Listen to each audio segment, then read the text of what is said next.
Dialectical behavior therapy was created in the 1980s by Marsha Linehan in Seattle, Washington. Today, DBT is taught all over the world. We're two therapists who believe everyone can benefit from DBT skills. I'm Kate. I'm Michelle. And this is DBT and Me. Hey guys. Hello. Glad to have you guys here today. Last week we ended our episode with saying that this week we're going to be talking about myths about emotions. So that is what we are here to focus on today. Myths. Yeah. And in case you missed it from last week, or just in case you need a refresher because it was a week ago, what we're talking about here with emotion myths are basically these messages that we get about emotions that are not true. These may be things that our families taught us in either really obvious or really subtle ways as we were growing up. Or our religions, or our yeah. communities, or our just society in general. If you look at different nations and stuff like that, there's different opinions about emotions. There's all sorts of places we get these ideas. No, that's a really good point. We do. We get messages about emotions from everywhere. And DBT calls them myths because what we're going to read today, none of these are actually true. And we're going to be debunking them as we go along, or DBT puts it challenging. I like that them. Better. Debunking? No, I like challenging. Okay, yeah, let's go with it. I don't know why. And debunking sounds harsh in a weird way. I don't know. Yeah. Maybe the scientist in me wants to be able to hand someone some sort of scientific evidence that it's false. Like, look, I recorded it. Right. Yeah, no, it does. It actually does sound quite serious now that I think about it. So we're going to challenge these myths. We're going to come up with other ways to think about them. And we're going to go through 20 today. So we're going to be moving on the fly. On the fly. Yeah, I have no idea what Kate's going to say to challenge each myth. She has no idea what I'm going to say. Oh, I thought you were going to say I don't have any idea what I'm going to say, which is also accurate at this exact moment. We don't really either. We're just going to come up with them as we go along. So we're going to go through 20 of these today. And then it's important to mention because 20 is a lot and we're likely going to go through them at a fairly good clip. This is something that we will be posting to the Facebook group later so that you can actually go back and read them if you're like me and you're more of a visual person and if that helps you retain the information better. So, yeah, remember, you can always, I think we'll probably cover this a bit later, but you can always come up with your own, right? You're probably aware that there's a way that you think about emotions that maybe does not reflect reality so well. Sure. Yeah, this list is definitely not exhaustive. Yeah. There may be some on this list that really fit for you. There are likely going to be some on this list that don't fit for you at all. So it really is about picking and choosing what fits for you and making it personal. And then, as you were just mentioning, Kate, thinking about if there are other myths that you've been holding on to about emotions that aren't on here at all, because that is certainly a strong possibility. So I'm gonna start us off with the first one. And the first one says, there is a right way to feel in every situation. And I'm going to challenge this one by saying that, I don't think there ever really is a right way to feel because we're all unique people. So it's not like we're all expected to feel sad in the same situation or all expected to feel angry in the same situation or to the same degree. Like, we're all unique. So there can't be a right way. My first thought was almost exactly the same with opposite wording. Yeah. It was, there's no such thing as a wrong way to feel. Mm-hmm. Like, if there's a right, there's a wrong. And I don't think I think sort of like concisely, just there's no such thing as a wrong way to feel. Mm-hmm. And then you actually brought up, it's sort of sideways to this, but they're expectations. Maybe you are expected to feel a way, but expectations don't have to guide reality. Yeah. Whatever other people expect of you doesn't mean that's what your truth is. So it's similar, I think, ideas. There's no right way or wrong way to feel. Apparently, I think that's our summary for that one. Yep. All right, second one is letting others know that I am feeling bad is a weakness. Gosh, I think that it's a strength. Like, letting someone know that you're feeling bad inherently means being vulnerable. Mm-hmm. And being vulnerable is scary. Yeah. So I would say the almost exact opposite is true, right? Letting people know when I'm feeling bad is a sign of strength. Mm-hmm. Yeah, I'm really tempted to basically say what you said verbatim. I mean, it takes a lot of courage to be vulnerable. And so, yeah, I would say that letting others know that I'm feeling bad is a courageous thing to do. It takes a lot of guts, for lack of a better way to put it. It's a hard thing to do, and therefore by doing it, it automatically means you're not weak. Yep, that's what I would say. Nice. Yeah. The next one is negative feelings are bad and destructive. Maybe you catch this right off the bat because Kate and I talked about it recently, but we believe there's no such thing as a negative feeling. So a lot of people would say that anger is a negative feeling, or sadness is a negative feeling, or anxiety, or yeah, fear, exactly, that those are bad. Nope.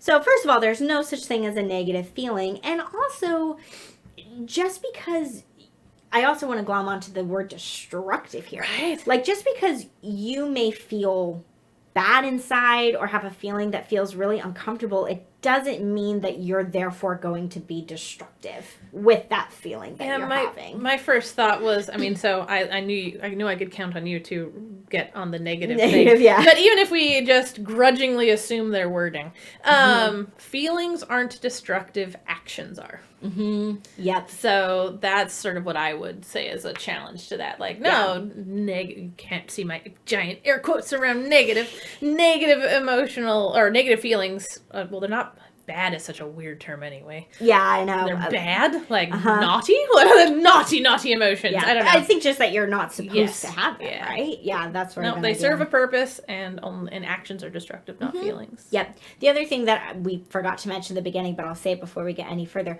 we didn't write these. In case you guys are wondering, we didn't come up with these. DBT came up with these. We are reading a worksheet. Yep, we're reading from a worksheet right here. Some of them sound very similar. There we go. Not synonyms. Yeah, but they're similar. Totally. So I think you have the next one. Oh. Kate. Did I? Okay. Here. I remember who. I got out of order. It's You're okay. right. It's true. All right. So being emotional means being out of control. Oy vey. I mean, I think maybe we can all think of someone that we've known in our lives that could tempt us to make that analogy. Think that is true. Yeah. But no, right? There are so many ways to feel and to express emotions that are perfectly controlled or deliberate. I don't know, like controlled sounds like a weird, like, I'm gonna cage my emotion and put it in a thing. But just like, no, it's that it's natural and I guess controlled, right? Like if you can think back, even if you have that example of someone who you can tempt you to think that emotional means out of control, now think about all of the times that you've had an emotion that you haven't done anything out of control. Mm-hmm. Yeah. Yep, that's what I picked up on there with that one, is that idea of being out of control is very subjective, I think. I don't think there is an objective way to measure being out of control. So others in your life may have had times of thinking that you are being out of control or telling you that even. And yet, that's not your experience. What does that really mean? Yeah, exactly. Maybe you didn't feel out of control, but they thought you were. And in some families, any type of emotional expression is considered out of control, when really it may actually be quite healthy. And it doesn't mean you're flying off the handlebar and going to do something horrible or irrational. It just means you're expressing your emotion, but not that you're out of control with it. Well, and even with that, I guess another thought really before we move on just briefly is just that even if you have had times where being emotional led you to feeling and or acting out of control, that doesn't mean it is a necessary relationship, right? That it is a thing that can occur. Yeah. But lots of things can occur, and it doesn't mean they will. Yeah. Right? So even if you personally have had that experience, it's not a reason to be afraid of all emotional expression, because there's a big range. Kate's stretching her arms out as far as she can. A big range of emotional expression, right? Yeah. And out of control lives at one very tiny end. Yep. And there's a whole lot of other ways to do it. So. Yeah, totally. The next one says, some emotions are stupid. And I would challenge that by maybe saying some emotions are confusing or hard to understand, because we may have a hard time pinpointing why we're feeling what we're feeling at any particular moment. And when we can't figure it out, it can be easy to just think, oh, I'm being stupid, or what I'm feeling is stupid. But no, I would replace the word stupid with like, some emotions are just confusing or hard to understand. So I don't know, maybe it's a little bit tongue-in-cheek, but my very first thought is all emotions are stupid. But literally, as in they are unintelligent. It's not a... Yeah. They don't have an IQ. Like, there's they're not sitting out solving puzzles. Like, it's not a matter of stupid, not stupid. Yeah. Like, it's just missing the question entirely. It. So, yes, all emotions are stupid, but not like... It doesn't mean you're stupid. They shouldn't be. Yeah. It doesn't mean you're stupid. Right. It doesn't mean they shouldn't exist. It just means it's a different axis, right? If you think about wise mind from way long ago, we have the reasonable mind and the emotional mind, right? They separate out that sort of reasoning quality and the emotional feeling qualities of ourself. And so, I don't know, maybe the challenge is, and? I don't know. Yeah. Well, it's like you've talked about a few times. Emotions live in the limbic system, and then our rational thought lives in the prefrontal cortex of our brain. So, yeah, our emotions don't come from the rational. Yeah, it's not so they're stupid, brain. But that's not the insult you think it is. Yeah. Myth. Nice. All right, is it me next? Yep, you're next. Oh, my Lord. All right, all painful emotions are a result of a bad situation. Bad attitude. Oh. Yeah, that makes much more sense. What was I reading? I was like, well, that might almost be true. No, so all painful emotions are a result of a bad attitude. Oh, my Lord, that's so wrong. I have a hard time even thinking about it. Do you have an immediate response? I mean, I think I just come from that, because some people hold this belief that no matter what happens to you, I think I see where you're going. You can always just more or less like put on a happy smile and that idea that, so if you're having a hard time looking at the bright side of a situation, it means you're having a bad attitude. And I would actually argue that it means that you're actually honoring your emotions. Mm-hmm. Yeah, you can push the sadness aside, you can push the fear aside or whatever it is, you can just shove that aside and be like, I'm gonna be happy about this no matter what. Mm-hmm. Like, you can do that, and I can almost guarantee the emotions are gonna creep back up on you at some point. So I don't think all painful emotions are a result of a bad attitude. I think, we just feel painful emotions as part of life. And we can, just because we're allowing ourselves to feel them doesn't mean we're having a bad attitude. I like that a lot. Also, I have no idea if this covers us, but I did just sing a little bit of a song from The Life of Brian by Monty Python. I'm not taking ownership of it. There you go. I don't have any idea how those laws work. So we're just covering our bases. No, but I'm totally with what Michelle said. Like, certainly people can have a bad attitude about things, but oddly enough, in my personal experience, I have rarely seen bad attitudes paired with painful emotions. Mm-hmm. Like, I see bad attitude as more, and we'll talk about this at other times, but like willfulness, right? Like maybe being pissy, right? Mm-hmm. Not like good things are happening, and they're choosing to not appreciate it or something. Yeah, much more than that, rather than just, I'm hurting or I'm sad or I'm angry, being about a bad attitude. So that's sort of my thought. Yep. This one says, if others don't approve of my feelings, I obviously shouldn't feel the way I do. Kate's favorite word, right? Shouldn't. So yeah, I mean, everyone's going to have their own emotional reactions to things. And just because someone isn't understanding why you're feeling what you're feeling, or if they're telling you that you're not supposed to feel that way or whatever it is, that's their stuff, not your stuff. Like, you can feel however you want to feel about a situation, and it's not for others to decide whether it's okay or not okay to have the emotions that you have about it. What is that saying? How people feel about you is none of your business, or something like that. Yep, I love that saying. Yeah, you like that a lot. That made me think of that. Though, I just love the difference in us. Your first response is so considered and so lovely. And my first response to that was, fuck them. If others don't approve of my feelings, fuck them. That's how I would end that sentence first. Right? I mean, there are some situations in which you like it or not, have to care about how other people are judging you, work, Mm-hmm. whatever. But for the most part, I do think that it is a case, sort of as Michelle was saying, that it's not for them to approve or disapprove.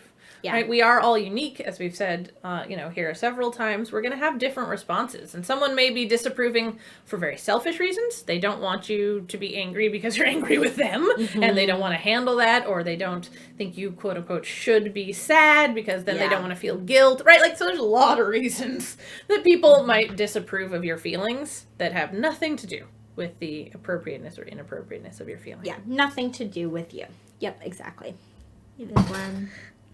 Well, that tags on nicely. To It really does tag on nicely. Other people are the best judges of how I am feeling.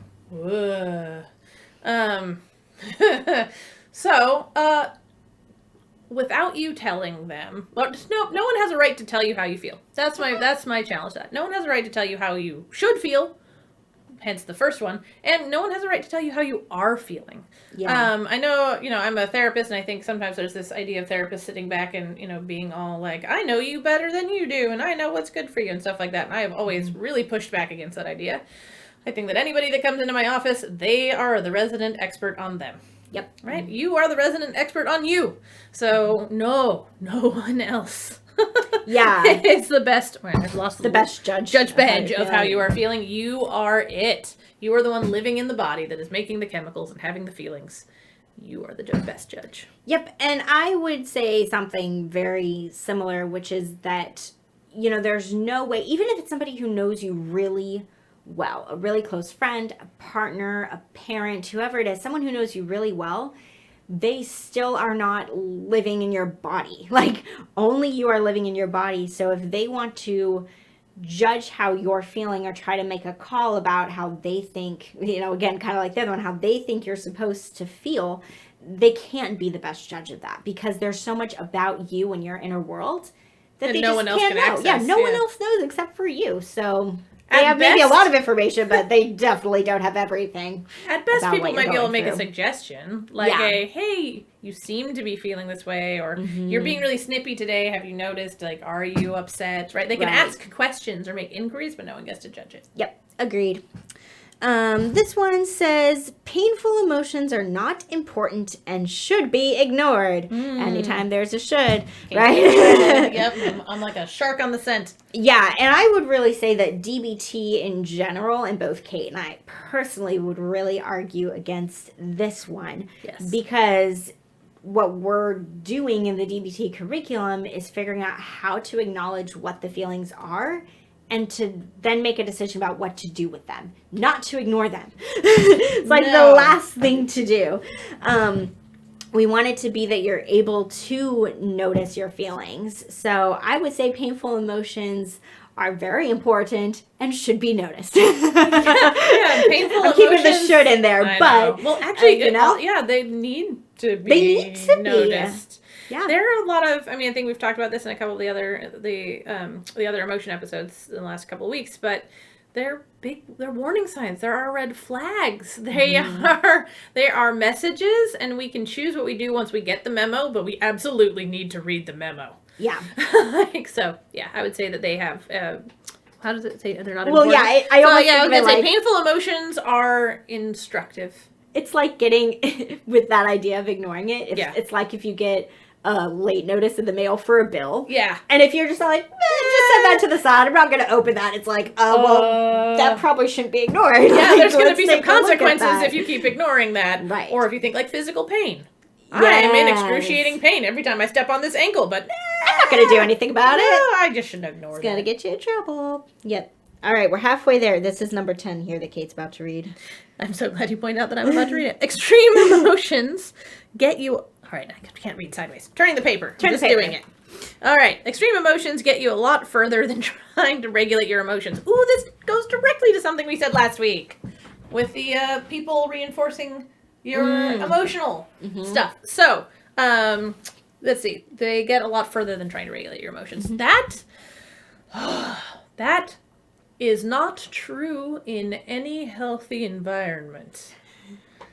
I know I'm hedging it a little bit because I know there are, abusive places or toxic environments where extreme emotions further your momentary goals more than regulating your emotion. What I will say is that long term, and if you are striving to be healthier, then regulating your emotions is pretty much always the healthier bet, and it's going to get you further towards your long-term goals, even if it's not getting you closer to your immediate goal. Yeah, I think it's important to point out here, similar to the last one when it talked about emotions being ignored, regulating your emotions is very different than ignoring them. Yes. Or not doing anything about them. So, yes, there are times where you may be feeling an emotion really, really strongly, and expressing that emotion, you know, is maybe important to let it out in some way and not just keep it inside. But you can express that emotion in a way that's not going to hurt yourself, other people, property, not end a relationship by saying something so hurtful. Like, you can still express the emotion while also regulating it, even if it's an extreme emotion. So regulating doesn't mean, oh, I'm just not going to do anything with this emotion. I guess it does say extreme emotion, not an extreme expression. I was thinking like extremely expression. Because like, you know, if you scream at your partner to do something, I was kind of they might be about more it that likely way, to do it right then. But you're probably not furthering your long-term relationship goals in that moment, right? So that's why I think sometimes it's important to look at momentary versus long-term goal. I would definitely agree with you there. And this one says, creativity requires intense, often out of control emotions.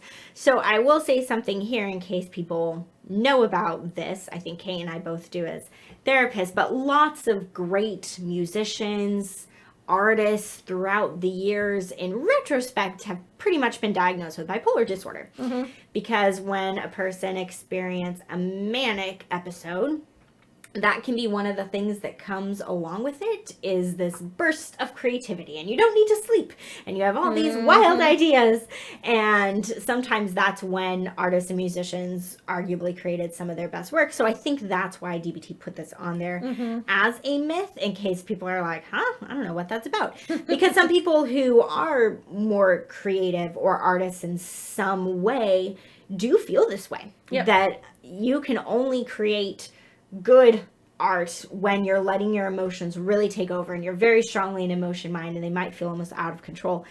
And I would say that certainly our emotions can drive the creative process and take the lead in a way, like much more than our reasonable mind might.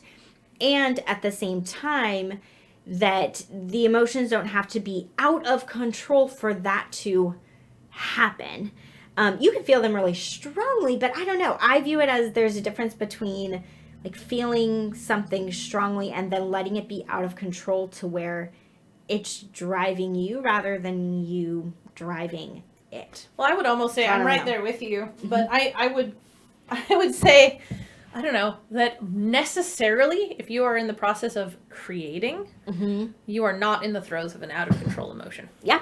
You're not, because you're not capable of writing a thing, painting a stuff, sculpting a thing. Like, I don't know, there's so many other ways of creating, cooking a thing, right? You can't. You can't do it if you are literally out of control emotionally. Yeah. Right? You're not going to be doing something if you are curled up in the fetal position, racking with sobs, right? Like, you're not going to, like, there's so many different things. So I would say that is its own, I don't know, contradiction in a sense, because creativity cannot require out of control emotions, because you can't exercise creativity under the influence of out of control emotions. Yeah. So that's kind of my thought. Yep. Drama is cool.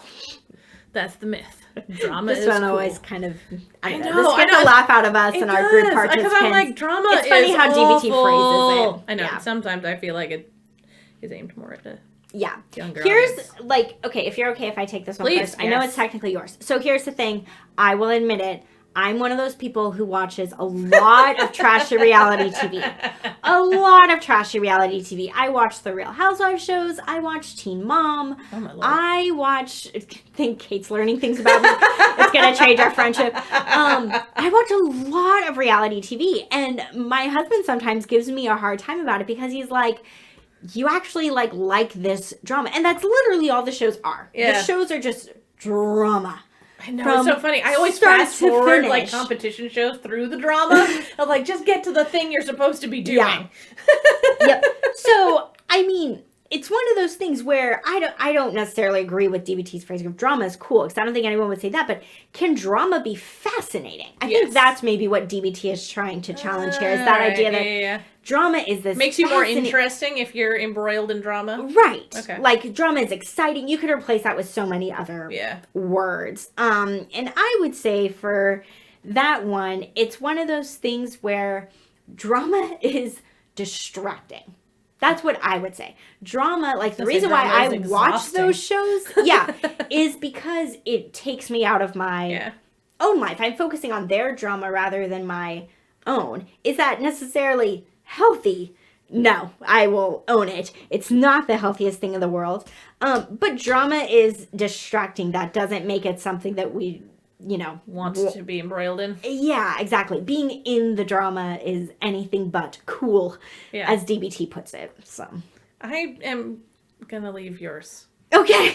I don't know. I can't say anything better than that. Yeah, because it is distracting. It is interesting from the outside more than it is from the inside. Yeah. I think drama may be one of those things that is much more entertaining to get to watch than to live. Yeah, and looking at what draws you to it, I think, can be and you're right, very distracting. Too. It does keeps you out of your deeper inside, intuition. Yeah, totally. And this one says, it is inauthentic to try to change my emotions. Oh, so this is one of my favorites on here big thing we're going to be getting into as we continue on with the emotional regulation skills, which we're really going to start teaching you guys next week. This has all been precursors to what are emotions and what do we believe about them and all of that. But you'll really see that it's not really ever, at least with DBT, it's not ever about trying to change your emotion. It's all about trying to change what you do with it. So for example, if when you feel pissed off, what you do is go punch a wall, well, it's not about necessarily saying, hey, you never get to feel pissed off ever again. But like, hey, the next time you're that angry, what can you do instead? So it's not I don't know. It's not about trying to change your emotions. That's all I really have to say. I think it's a little bit different. Because I do think most of the time it's about how you're feeling in the moment and being authentic while not being destructive to yourself or others. But I do think there is some space in some of the DBT skills about like moving past it, like choosing a different experience once you've felt it. Once you've felt it. Yeah. If you're like, all right, I've processed, I've had the good cry, I've made the decision about how I want to move forward. I could stop feeling this upset any second now, body. That'd be great. And so I think sometimes it's about shifting an emotional experience, but only after you've done it. Yeah. Like, do the emotion in the healthy way first before trying to move in. And I don't think that's inauthentic, because if you're in the moment where you're like, all right, I'm ready to feel something different, that's your authentic experience. Right. It's not inauthentic to be ready to move out of an experience that you're ready to move out of. Yeah. That's the definition of authenticity. Like, deciding to stay mired in it even though you're ready to move on, that would be inauthentic. So give the emotion its space, its due, its healthy response. And if it's hanging around longer than you're ready, then it's okay to move through it and have that still be authentic to yourself. Yeah, because it's coming from you. It's not coming from like, oh, society tells me there you go. I'm not supposed to feel this way anymore. So I'm just going to change it. It's not coming from that place at all. So I like it. I really like what you have to say there. And this one's yours. Okay. Emotional truth is what counts, not factual truth. Ooh, a battle between emotional mind and reasonable mind. Going at it. Also, as you recall from, all right, now I'm going to do math, 2 episodes ago, feelings aren't facts. Ugh, I hate that idea. So, emotional truth counts as well as factual truth. That would be my 1-sentence challenge to that. Emotional truth and factual truth both need to be given their appropriate due. That was pretty much going to be my challenge too. Like, they both count and they're both important. And when we do consider both, that's when we're in our wise mind. When we're only considering one or the other, we're going to be out of balance. Jinx. So they both count, and they're both important. Yeah, it's really that simple. Next one is people should do whatever they feel like doing.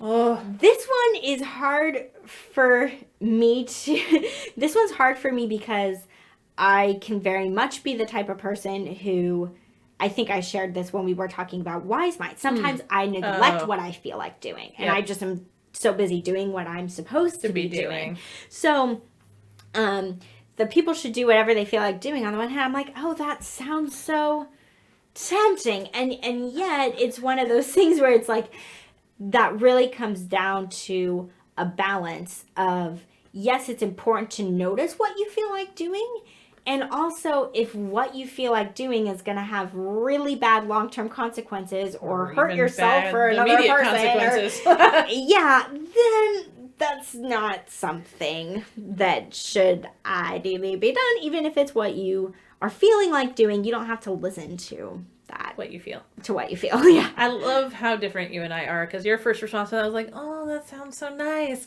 And my first response to that sentence was, oh, they could make a horror movie out of that world. like people with no filters. Yeah, just doing whatever they felt like doing all the time. Ah! That's like The Purge. Like, sorry, there's another, you can see my movie tastes. Let's see. It's just people should do whatever they feel like doing. Mm-hmm. No.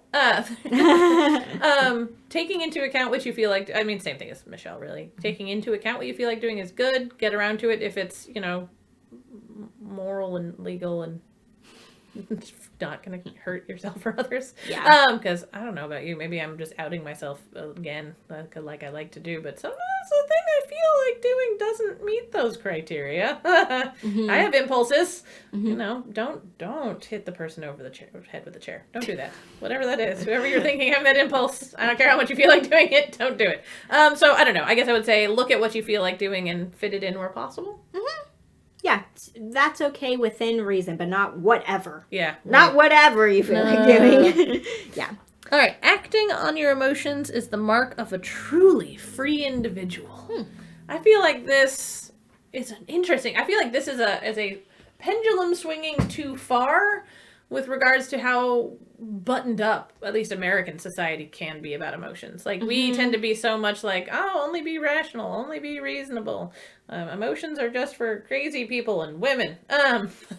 Which for a lot of time was unfortunately seen as the same thing. And so I feel like this is like a pendulum swing against that. Like, no, be in your emotions all the time. It's how you show that you're free from the man. And the truth of the matter is you're not. That's just having a different dictator. So I think that's sort of my challenge to it, is that if you're acting on your emotions only, then you're a slave to your emotions, and that's not what a free person is. Yeah, and it's one of those things where, this again just brings up for me, this would be someone who's very much in their emotion mind.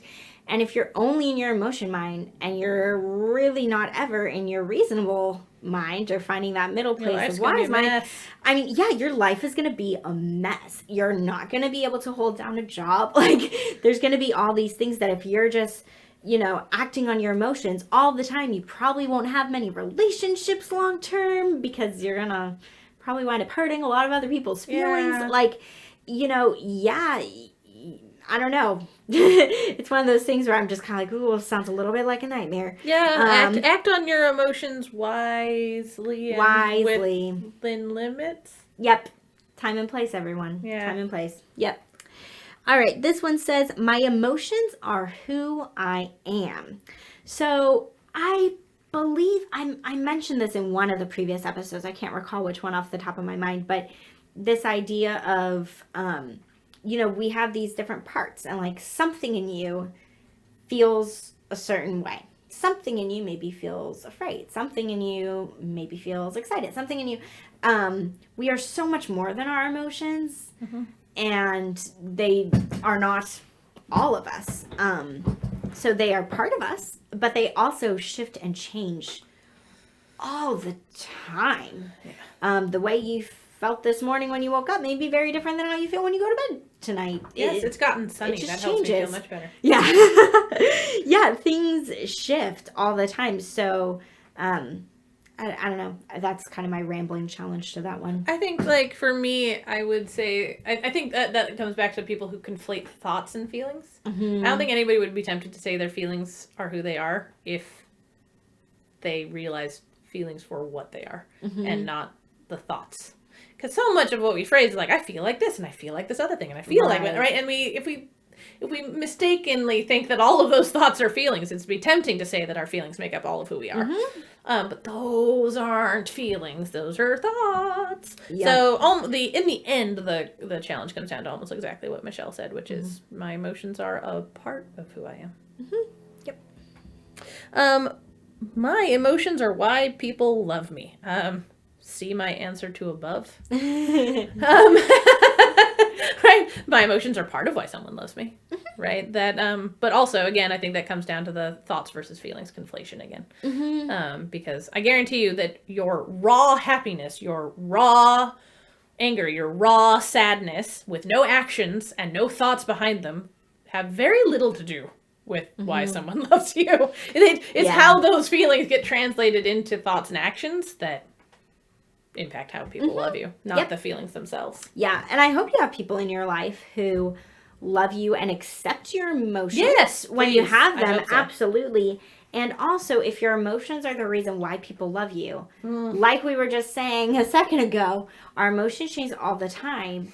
So if someone, they may love you when you're in one emotional state, but then when you're in another emotional state, they might really struggle with you. So it's, it's one of those things where it's important to have people in your life who accept your emotions and kind of will, I guess, love you no matter what you're feeling, but not have that be the reason why they love you in the first place. That they love you just for you, and then you get to feel whatever you want to feel because of that. All right, second to last one here. It says emotions can just happen for no reason.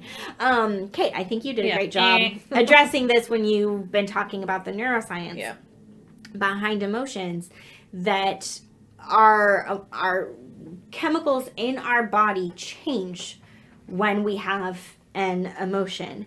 So there is a reason, but also, sometimes that reason can be very subtle and we don't know what it is exactly.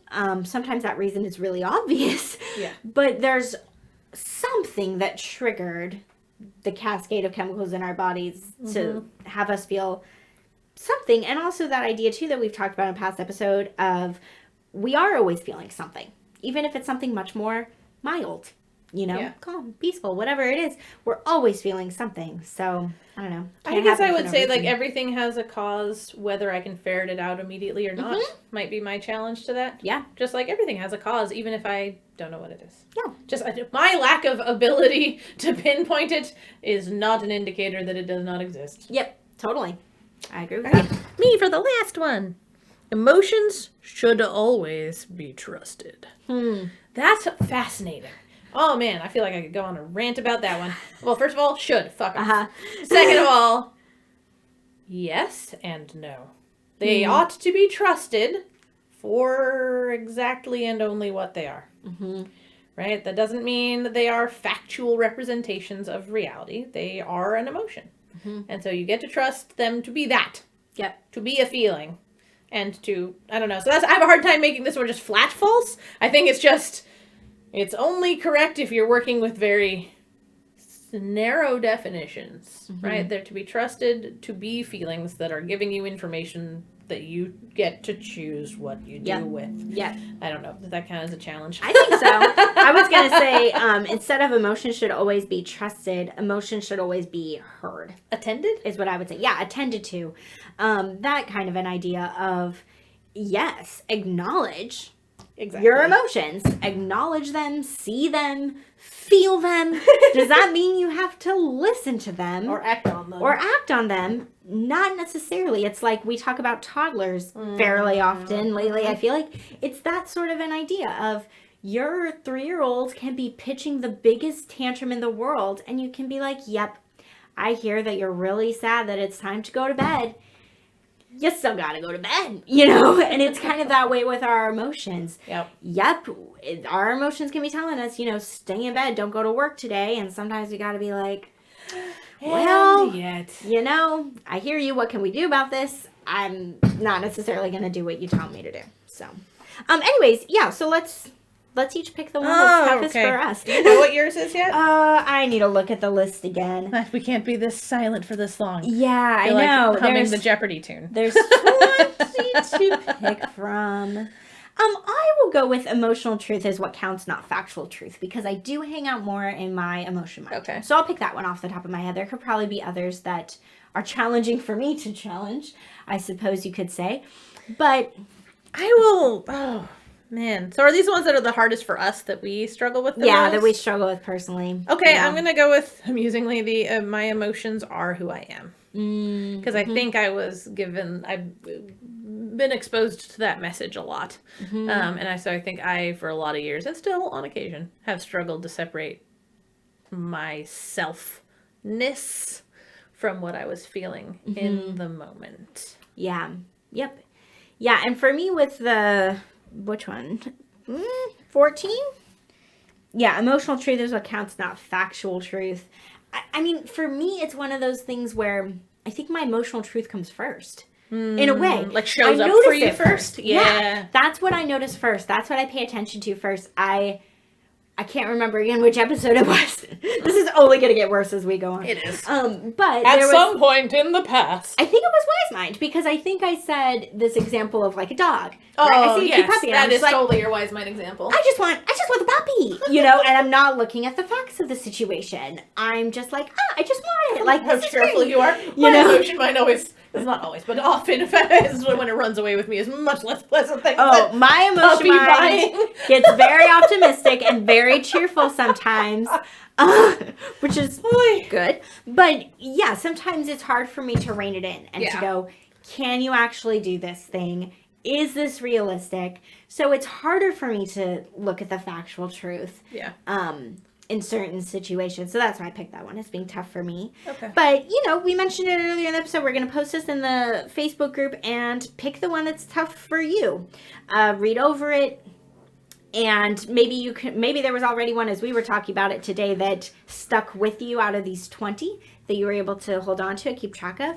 And think of your own challenge to it. Think of how it applies to your life. You can, if you want to, do some thinking about why it's there. When did that seed get planted for you? Where did it That's show a up? myth Who you gave believe. you that message? Yeah. And things like that. Exactly. Just be with it. Think a little bit more about it and come up with your own challenge to one of the myths, or think about if there are other myths for you that we didn't name.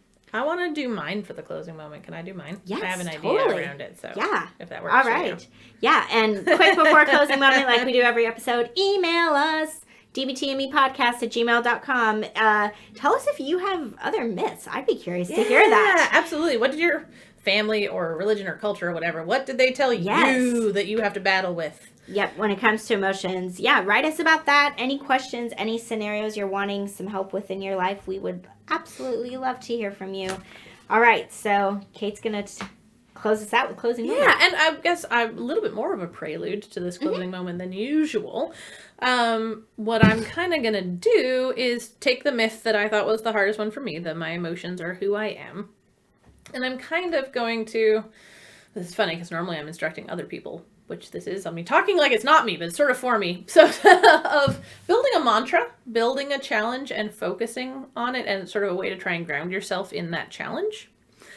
So you could take the same idea of what I'm doing with the closing moment today and do it for yourself, with whichever, there we go, myth hit you the hardest.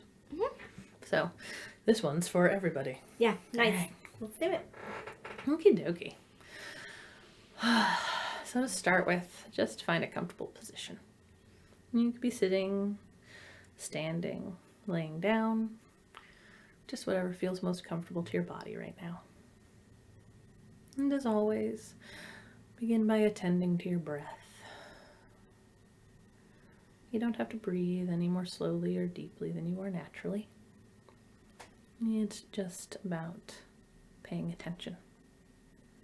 Focusing your awareness on your breath and letting it invite you into the moment. Letting it invite you into your body. So once you've settled in into your breath, into your body, into the moment. Take a moment to picture yourself. Maybe just as a hazy outline, maybe in detail, whatever works best for your mind. And as you're doing that, think of the myth, my emotions are who I am. Let that sit for a moment. See how it resonates with you. And as you're doing that, I want you to picture your image of yourself, filling with a color. Whatever color that for you feels well associated with the sentence, my emotions are who I am. Take a moment and just allow this image of yourself to fill with this color. And now, I'd like you to fill the space around you in your mind's eye with a different color. One that for you represents the challenge to the myth. My emotions are just a part of who I am. So into your mind's eye now, you have your body full of the color of the myth, sitting or standing somewhere surrounded by the color that for you represents the challenge. My emotions are just a part of who I am. Once you have that image fixed in your mind, I'd like you to focus again on your breathing. Because what you're going to do now is every time you inhale, you're going to think to yourself the challenge. My emotions are just a part of who I am. And you're going to imagine pulling into your body some of the color that's surrounding you. While simultaneously, every time you exhale, you're going to imagine exhaling the color of the myth.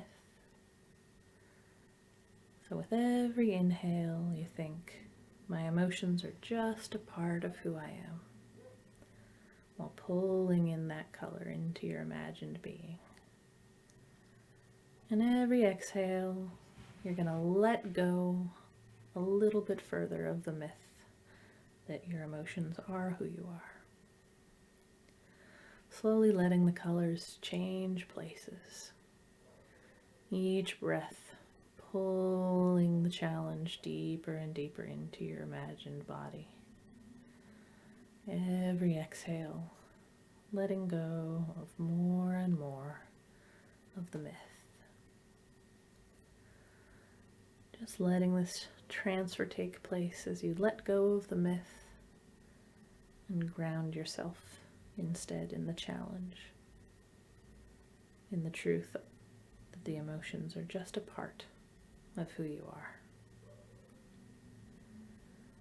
And keep this imagery up until the colors have completely changed places, until you are full to the brim of the challenge and have let go of every last drop of the myth, and it is entirely outside of you. Once you've done that, I'd like you to picture the color of the myth dissipating, maybe blowing away, maybe simply fading away, until it's entirely washed out of the picture in your mind's eye. And it's just you, full of the color of the challenge, sitting, breathing deeply, and knowing at your core that your emotions are just a part of who you are. And let yourself sit with that image for just a moment. And remember, you can do this with anything that you need to let go of and replace with something new. Now, slowly but surely let go of that image in your mind and start coming back into your body. This can be done by rolling your wrists or ankles, maybe rolling your neck or head, maybe a couple of deep breaths. Whenever you feel ready, you can open your eyes. Thanks so much, everybody. All right. We'll be back next week. To learn more about us and the DBT skills we're teaching each week, join our Facebook group. Simply log in to your Facebook profile and search for DBT and Me Podcast.